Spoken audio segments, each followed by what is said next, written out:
Thank you. Thank you so much. We have come so far, yet we have so very far to come. Prejudice should not exist in this world. Therefore, prejudice, by all means, should not exist in music. There is only good and better.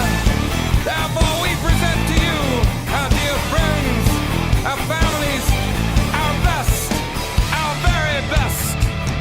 We pour out our passions, our hearts and our souls, so that you may become a little closer to the music that is big and rich.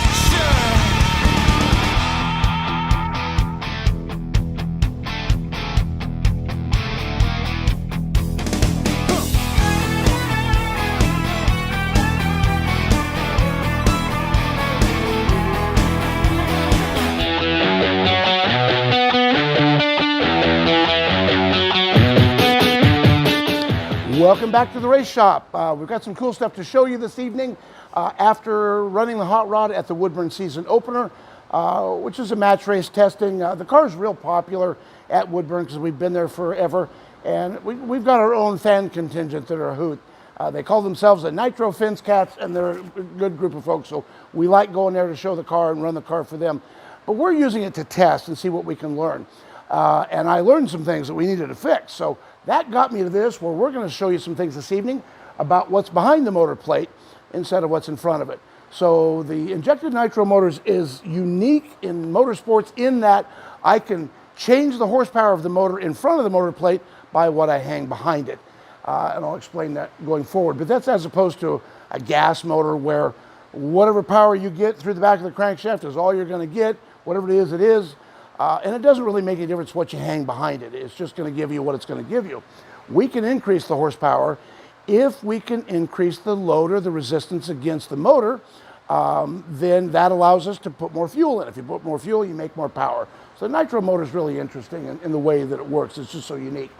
So I'm going to show you about the clutch here, and I'm going to share some things that I believe to be true from my 23, 4 lots of years of doing this. But I can tell you what. I am an absolute world's expert in one thing, and that is my opinion. I know what I think. That doesn't mean that any other A-Fuel guy is going to see it exactly the way I do. Everybody's kind of got their own perspective. But I'll show you what I see and why it makes sense that way to me. So our clutch is centrifugal, as is the clutch and top fuel. But they've got more arms than we do, and they've got other tricks and tips that we just don't get. It's just not legal. The most important one of which is the cannon. What's a cannon? If you're not familiar, it's a pneumatic device that allows the throwout bearing to be released on a timer. So when Trevor stages, his foot's off the clutch and planted on the block to push him back in the seat, and so the clutch is already engaged. And it's centrifugal, it just knows RPM. So as the RPM goes up, the plate load goes up. Well, in a top fuel clutch, they couldn't do that. They'd never make it off the starting line. So they want to engage some of the fingers right away, and a little more as they go down track, and a little more as they're further down track. And it's got to be close to half track before they've got the thing all the way engaged with what it has. I mean, God, those guys can take the tire off at the finish line. They make so darn much power, just incredible. So I've seen videos on that, but I haven't seen one on an A-Fuel clutch. So I thought I'd show you a little bit about that. We came back from Woodburn, and I was pretty happy with the motor. I got it to do what I wanted, seemed to be pretty happy, but I wasn't real happy with the car performance. So I knew that, well, crumb, if the motor performance is fine, but the wheel speed isn't what I need, what's in between is the clutch. So I tore it all apart to look for issues and challenges, and I found a couple things. And so we've got them fixed now and anxious to get back out there and test. But I'll show you a couple things here real quick. So we'll begin with the bell housing, which is, even though it's really heavy, is titanium. You can buy other versions, but ours is Ti. But the thing I want to show you with this is, A, it's really dirty. Everything in the clutch department is really dirty. But something that's kind of interesting you may not know, there's the inspection covers that Chris will take off to service it and work on it with the bell housing installed. When I started running these cars, all we had were these studs here. We did not have these Gombo, 4 Gombo 3/4 inch bolt studs. And what they're trying to do, Captain Obvious, I guess, is to prevent a clutch explosion from grabbing the bell housing and ripping it loose and spinning the bell housing. Not as detrimental to the driver in a dragster, rear engine dragster, but it's a big deal in a funny car. And guys have gotten hurt doing that for sure, where the bell housing spins. So what do they do to prevent it? Well, we've got these 4 Gombo 3/4 inch bolts that hold it in addition to all the small ones. But here's something else you may not know. Inside here are 2 steel sleeves, and that's these guys here. And those sleeves are held in place with 1 fastener. Right there, it's coming through from the inside. And that fastener is aluminum. There it is on the bottom side. So 1 fastener that's aluminum, obviously that means that's designed to give way. So if we did have a clutch explosion, what they want it to do is grab these steel sleeves, and it can grab them and spin them, but we want them to spin inside the very stationary bell housing. That's the goal. And it does work that way. So that's the way that's put together. There's our throw-up bearing and cross shaft.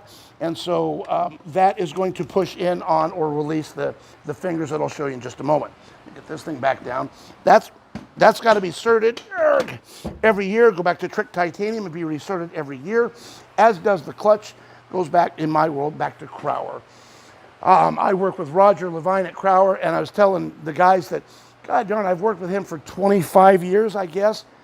Spent hours and hours and hours on the phone. Couldn't pick him out of a lineup, never met him. But we've talked for hours and hours on the phone. He's a really helpful guy, including this week we've talked about what was going on with this. So, pardon me here. The pressure plate on top, I've got this together, sort of together. Let me pull this off. So this is made up of a couple different pieces. The donut, the bottom part, the hat, the top part, and they are put together here. I'm going to take them apart for you and show you how it works. But the centrifugal clutch works by these clutch arms. I've got 2 of them installed here, a big one and a little one, and I've got those on the bench here to show you as well. So we call them a big arm and a little arm because, well, one's big and one's little. By the way, some clutches are made now where all 12 arms are on the same radius. In other words, they're all big arms. And it's just tomato how a guy wants to make that work. But this is a big arm, little arm clutch. There's a little arm, there's a big arm. So what I want to show you on this arm is, it pivots on a pin. I've got one of the pins to show you up here in these 2 holes where the counterweight goes. And that counterweight, as this thing spins, is going to want to take this arm and tip it back this way, and that's how it applies plate load. You get the pin out, and I'll show you the bottom. I refer to this, you got 2 different surfaces here. I refer to it as the toe and the heel. So here's the way that works. As Trevor pushes in on the clutch to get to a point where he can go from forward to reverse or reverse to forward, kicks it up on the toe, and there's a button down in there that it rides on. I'll show you in a minute when I take this apart. And Durbs gets that gap, that air gap, precisely right, because if it goes too far, it'll re-engage. If it doesn't go far enough, it'll engage. So there's a sweet spot where the plates aren't touching anymore, and is effectively our neutral so that Trevor can go between forward and reverse. Okay, going the other way, clutch out now, and now at 2,000 RPM at stage, when he takes his foot off the clutch, that's about what it'll be. This clutch, with the weight that I have on it, and how much is that? Well, all these fasteners, these nuts and bolts and various washers and things add up, and everybody's got their own combo they run. I can tell you most guys in my world are going to probably be between 400 and 500 grams. That's typical what we run, and I'm in that arena. And so the point is, as that spins, it applies plate load. Well, at 2,000 RPM, it applies about 200 pounds of plate load. And that's not just a wag number, wild darn guess. I've run this clutch on Jerry Darian's clutch dyno years ago, and I've got the charts to prove this is a definitive number of how much plate load it has. The point is, if you take a super hot rod car like Durb's got this Camaro out in the parking lot that's a 6-speed, yeah. Okay, and so he's got gobs horsepower in this thing, puts the clutch in, pushes the brake, got a foot brake, not hand brake like Trevor's got, but let's just say we're on the brake. The motor's idling, is at a stop sign. Now his brake is still held. He lets off on the clutch, motor's running, brake is applied. What's going to happen? It's going to kill the motor. Okay, that's like a pedal clutch. It's way more like what Joey would have in his top alcohol dragster or an alcohol funny car. Those are going to use a pedal clutch. Now it's way more sophisticated. It's also got counterweight and lots of adjustability and multiple discs. But the point is, it's not centrifugal. So this guy at stage, we're going to have, like I said, a couple hundred pounds. Why? Because Trevor doesn't touch the throttle pedal to pull the car forward into the lights. He's already off the clutch pedal. It's pulling down on the motor. That's why it's at 2,000 RPM. All he does is let off the brake a little, and that couple 100 pounds of plate load is enough to pull the car forward into the staging lights. Handful of brake, wait till the light goes down, mash the throttle. Motor's going to rev up. Should be about 5,000 RPM. Guess what? The plate load changes a bunch at 5,000 RPM. So we had 200 pounds a split second ago. At 5,000 RPM, we've got right at 8,500 pounds of plate load. That's what accelerates the car down the course so quickly. If we add too much plate load, obviously it's going to take the tire off and we're going to go nowhere. If we don't have enough plate load, we just sluggishly go down the track. So it's always that pursuit of how aggressive can we get. See, I can't vary the throwout bearing. It's all in. But I do have other things I can do. So I can vary tire pressure, I can vary counterweight, and then there's another adjustment on the clutch. If the counterweight's shoving it all together, think of a fulcrum here, counterweight's on one end, there's got to be something on the other end that's trying to keep it apart, or we just want to lock up. That's what these springs are here. They're called stall springs. So, and when it's all together, there's going to be 12 arms, 6 little, 6 big, and there's going to be 10 of these springs. Here's one of the interesting things I learned a long time ago. The original clutch I got with the car was a 6 spring, which is what Rich McPhillips runs in his car. I've seen his clutch. And that's kind of I point that out because it's kind of an old school clutch. Jerry and a couple of other guys I know have what I would consider to be a little bit more modern clutch in a Molinari brand. He used to work for Crowder. Now he makes his own. And it's the one with all 12 arms on the same radius. But you know what? It'll make a difference. You're applying plate load. As long as you can apply the plate load that you want and it does it in a consistent manner, it's all that matters. Back to the springs. 6 spring, this was kind of a unique combo with 10 springs. Most of them are 6 or 12. I have this 10 spring. But the point is you have to have enough spring pressure to separate the plates so that it's not going to kill the motor at idle. Darian told me this one time, and we were talking about which spring combo was better. He said, Greg, it'll make a difference if you've got one spring that's a front end spring off a 72 Ford Pinto, or if you've got 142 springs that are all Bic pin springs. It doesn't matter. You've got to have X amount of pressure pulling it apart to offset the counterweight that's trying to put it together. So the 6 springs are a little more beefy springs, and the 12 spring is a little less. But it's all about having the same amount of pressure separating it. So what we do is, it's all about how tight these nuts are run down onto that spring to have more or less pressure. We call it stall. So, but the key is, if let's say I know that Jerry or Rich or Garrett or Randy Parker, whoever, oh my God, I've got 6 flats, 1 full turn, or 8 flats, a turn and 2 flats in for stall. Can I match theirs and go, oh, I've got the hot ticket now, I know what Randy does? Now, because if you don't know how to define what 0 is, then it doesn't matter. If you don't know where you're starting from, it doesn't matter how far you go. You got to know where to start from. So now that's the key, is that it's not a measurable thing with a dial indicator. It's a feel thing. So when I started 100 years ago, Darian taught me, turn these springs, and they ought to feel all the same as you go around, and these are pretty close to one another now, but all 10 of them, so that by the time I get back around, my fingers are probably going to be tired.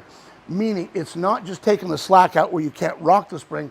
It's got X amount of pressure on it where I've got to resist it. And it's a feel thing. I can't really describe it to you beyond that. But now, once I'm there, if I've decided that that's my 0, then either Chris or I are going to put a line right across the top of the stud, across the side of the nut on any particular flat, doesn't matter which one.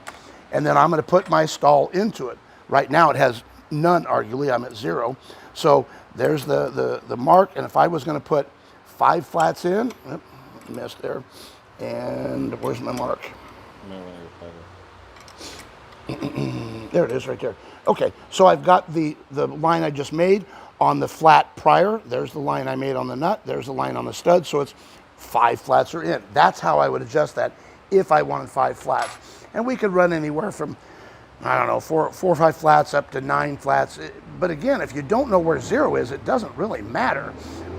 So we would run that down that way and put that stall in it that way. So, and now it would have some, and you can't hardly turn it. So that separates, the counterweight puts it together. So now let me show you between these two. and I'll show you what those arms ride on. So that's why I've only got 2 springs here. Otherwise, too dang time consuming to knock this apart. So we'll take that stall spring off. And that goes there. I made this tool to put my stuff on to keep stuff a little bit more organized. Then we're going to talk also about the flywheel, which is sitting beside us here. And these are the adjustment stands. These are barrels that have a threaded bottom. And so as Chris is trying to get the proper air gap between the discs and the floaters, then he's going to turn those stands and get it so that it's the same feel all the way around. I can remember when I started on the alcohol dragster that Russ and I had 100 years ago. It had, of course, it was a pedal clutch. It was an alcohol car. But the crazy thing is, it was before the invention of adjustable stands, because you adjust that, the way you adjust it, put it together, oh, it's too tight. You take the hat all the way off, and you put a shim in the darn thing. Like, oh my God, that'd take forever. You're right, it did take forever. So this is one of the better inventions they came up with, because Chris has never had to deal with shims. Yeah, I'll skip that thing. He would have quit, yeah, a long time ago. So there's our arms that are in the top part. I'm going to turn that over now. There's the heel, there's the toe, and what do they ride on? Let's set this aside and grab a separate arm here. So there's little arm buttons, big arm buttons. So these inner buttons are pressed in. They do not come out. And we'll call those the neutral buttons, because as this arm rocks forward, when Trevor pushes in on the clutch, and Chris has it adjusted just right, it gets it in that sweet spot where the plates are separated and Trevor can go between forward and reverse. Now, let the clutch out, and it's going to apply a little bit of pressure back here on the radius of this thing. And I say a little bit because it's only at 2,000 RPM. Mash the throttle, goes to 5,000. It's going to rock up on that radius and apply a massive amount of plate load. So our numbers, 200 pounds at stage, about 8,500 pounds at 5,000. Then as we cross the finish line, at about 6,500 RPM, you're going to have over 13,000 pounds of plate load pushing this together. That locks her up and is not going to slip that clutch. These buttons, these back buttons do come out, and I shim them to get them to be all the same height. Now, back to these arms though, there's a part of this I haven't told you yet. So you can buy more or less aggressive arms, and it's all about that radius, what that number is for the degrees on that radius. You know, the funny thing is, I remember when I started, that 6-spring clutch I had in this car that Jerry ran, and crap, he finished number 2 in the world in 99, I think it was. But the point is, the clutch that he had was a 6-spring with 218-degree big arms and 265-degree little arms. In those days, I can remember talking with Jerry about, well, I know they make this real aggressive arm, and it was 250 degrees. Like, oh, that's the really aggressive one. Now, I don't know who does that. Well, guess what? Our arms have been 250, 265 for a long time. So that 218 kind of got left in the dustbin of history. Well, now the aggressive arms are no longer 250. These that I had made a year and a half ago or so are over 300. So that's now an aggressive arm. And it just becomes more difficult to manage the plate load and the wheel speed. But it's all about managing wheel speed in these cars. So we do it with those arms, with the radius and the counterweight, and that applying plate load through those buttons. I'm going to set this aside now and show you on the pressure plate and flywheel. And I got a couple things to show you here with regard to facings. So first off, here's our flywheel bolted to our crankshaft, and I want you to see what turns what. So let me pull, there's a disc. So I've obviously got one together backwards because the disc would be there, not the other way around. So that's the way it would go together, but we would just have 3 more discs and 2 more floaters. In any event, notice that as this turns, let me put an input shaft in here. As this turns, what's connected to what? Well, if I can get this to go in here, darn it. Okay, so now the flywheel is attached to the motor, which then turns the floater. So as that flywheel rotates, it's turning the floater. The disc, which is connected to the back end of the car or the tire, does not turn. So the discs are connected to the tires, the floater and flywheel are connected to the motor, and that's where we create the give. Something's got to give, so that the motor will jump up to about 5,000 RPM and allow the wheel speed to catch up to the motor at about half track. That's how it works. I'll show you something else here. This is not the original input shaft that came with my car in 1903 when I got it from Jerry, because Oh my gosh, terrible stories. I was up in Seattle at a match race that Bucky was putting on, and I had the car set pretty aggressive, and I didn't think I made it 60 foot, and it shook so dang hard, it was overpowering the track and went into tire shake, that it shattered this input shaft like it was glass. We were done because I didn't have another one, so I said, by gosh, I gotta have a spare. Well, now that I go to order a new one and a spare, you gotta know how long it is. How long do you need? Well, I got all these shards of steel, like crap, I don't know what to measure here. So I had to mock it all up with the bell housing on, the flywheel on, measure. And I got close, but that's why it's got that spacer right there, is it went a little too deep into the idler bearing in the front. So I ordered a spare. That shaft was just under $1,000 for that guy.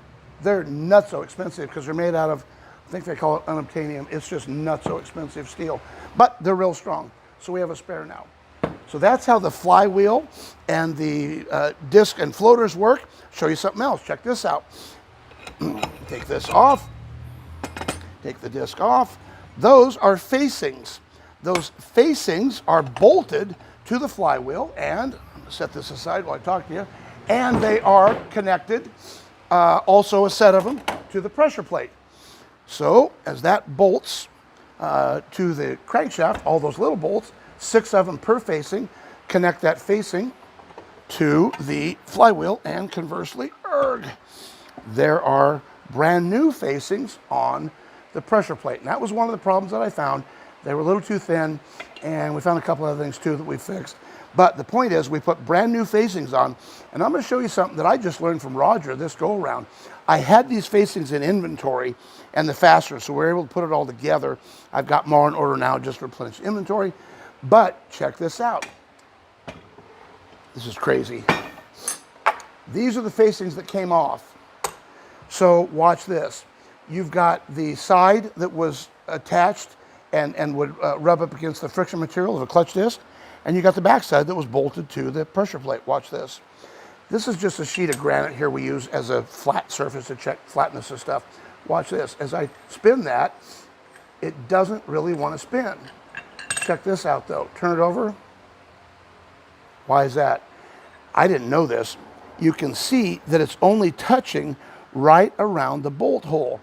I don't understand exactly how this works, but I can tell you that even though you've got a bazillion pounds of pressure shoving down on this, for some reason the way this metal works, it lifts up off the surface of the pressure plate or flywheel and is only touching by the bolt holes, which is why it can spin so easily that way, because there's almost nothing touching, and won't spin that way because almost all of it's touching. I just thought that was crazy. So those are used up facings. They're just too thin now. And if they get too thin, it changes how they behave, and we don't want that. We want to be able to count on what we're going to expect. So that's in principle how the clutch works. I'm going to set that aside because I want to show you something else. This isn't quite right. I just need it out of the way. That's fine. I want to show you something in the reverser.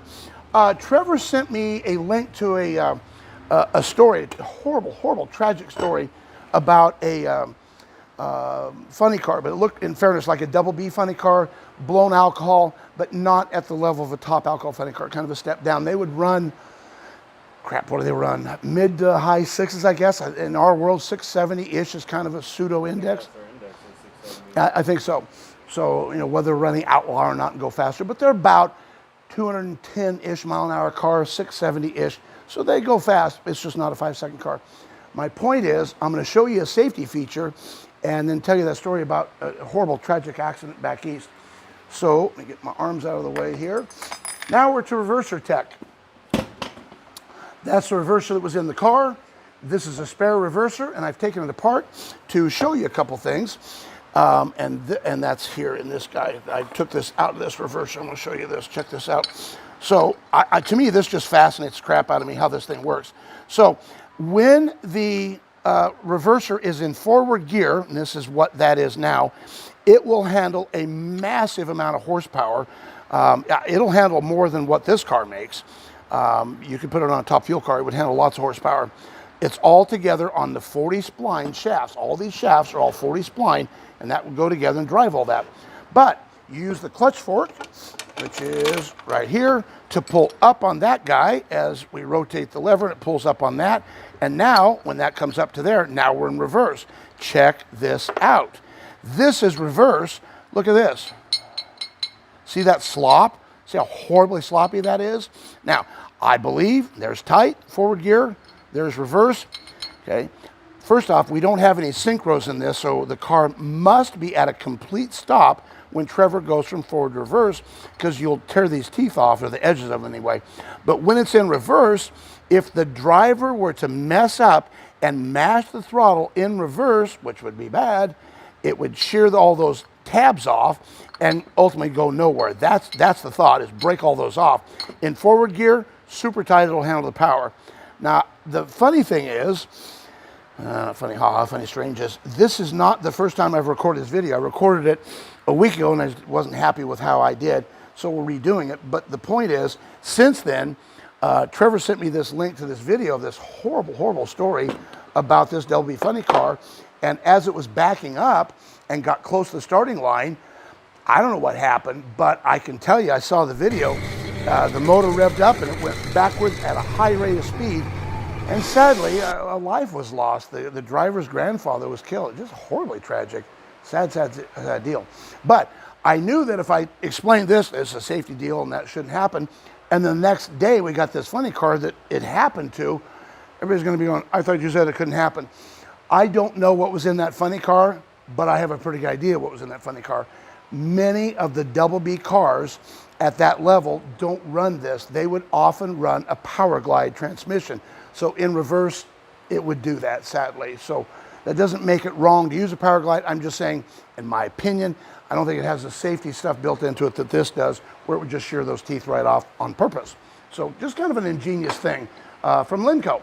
So that's the reverser that's going to bolt onto the back of the bell housing. So we don't have a transmission, excepting that the clutch has to give. Now my hands are all dirty, but I even got my computer here, so I want to show you something, what I saw on the computer that I didn't like.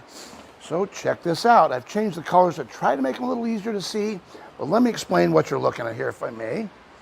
So the bottom line is time. So we're at seconds, 0 seconds, 5 seconds, 6 seconds, and this is RPM. So it's both engine RPM and drive shaft RPM. So I can go to the last run that we made at Woodburn a few weeks ago and show you that prior to 0, that the motor's idling there. And I can back up here, right there. So that's at idle where it's cackling real loud. Back up here, that's at idle at 3,000 as Trevor's stepping off the clutch. Then that centrifugal clutch I just showed you tugs the motor down to about 2,000. But see how it's relatively smooth there and bouncy there? That's where it comes to life. When the nitro motor has load or resistance against it, even the clutch at stage, it comes alive and is able to burn that fuel. It's just crazy. Now let's go back to where he hits the throttle.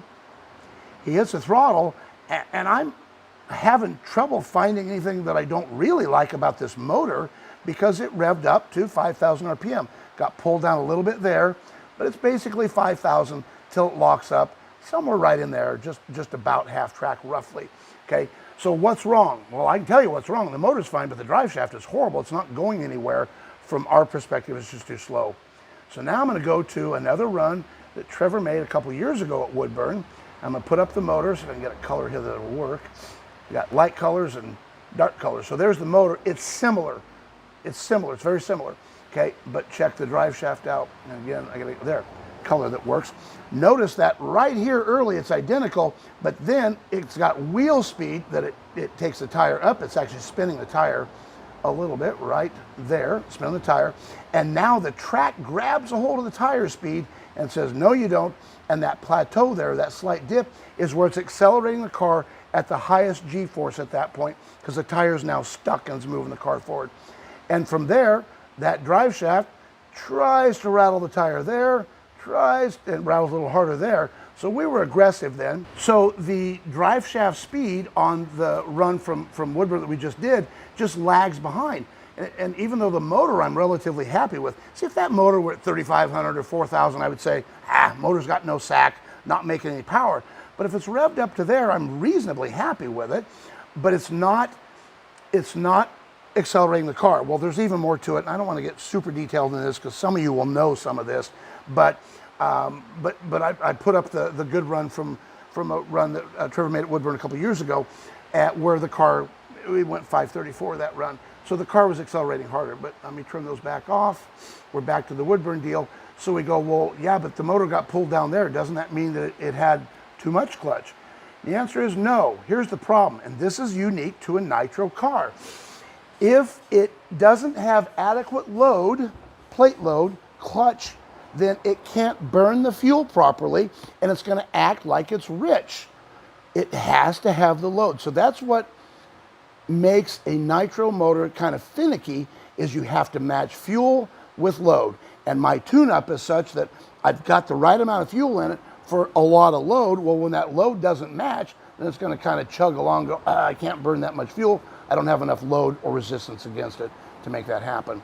So I just want to show you what I was looking at and what I saw, and that's our race pack program, and that I use religiously, and as does most everybody else out there.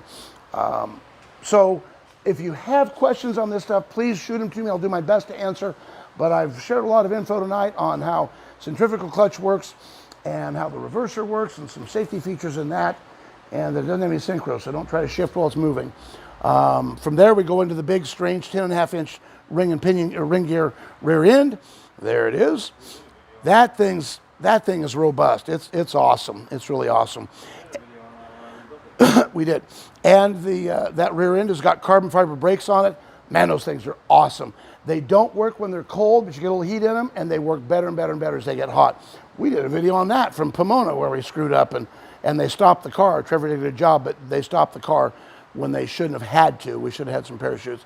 Another video for another day that we've already done. Thank you for joining us here in the shop today. Hope you enjoyed this. It'd mean an awful lot, and it doesn't cost you a dang dime to hit that like button, and then we can share it with more folks. And I'd be grateful for that. We've got an announcement coming, something cool we've been working on for a while, and we're just about to start. What the heck, I'll tell you now. I've been working on for 2 years, coming up with a way to do kind of a podcast, a Rogan-esque kind of deal, or a Earnhardt. He does an awesome one. I've watched his. He does a good job because that's all about motorsport stuff, but he does a really good job. So a couple years ago, I talked to Garrett about it. Well, he's been up my backside saying, God, when are we going to do this? Well, we're close to starting. So Garrett's going to be on board. The first one Trevor and I will do together. And then we started reaching out to folks we know to see who can we get to come on and talk to me about what they've done, what they're doing in drag racing. Well, Trevor knows a lot of people, thankfully. And so we have tentatively signed up now some top fuel drivers. TJ Zizzo is going to come chat with me. And he told me today, Trevor told me today, that Larry Dixon Jr., world champ, is going to come spend some time chat with me. Really looking forward to doing this. We're getting some of the logistics set up now, but we're going to have a good time. It's going to be a hoot. We're going to tell a lot of stories, things that are beyond the tech, but some of the stuff we've done behind the scenes that we just laugh about, like, oh my God, how did we get away with that? I don't know, but it's hilarious. Garrett especially has a lot of funny stories because he's a goofball and he's done some funny things. You'll like the stories, I promise you. You got to be here for that. So we'll get that going in not many weeks. We're not far away from that. Thank you for joining us today. Please like, subscribe, and share this. It would mean a lot to us. Appreciate your time all. Thank you for being here today.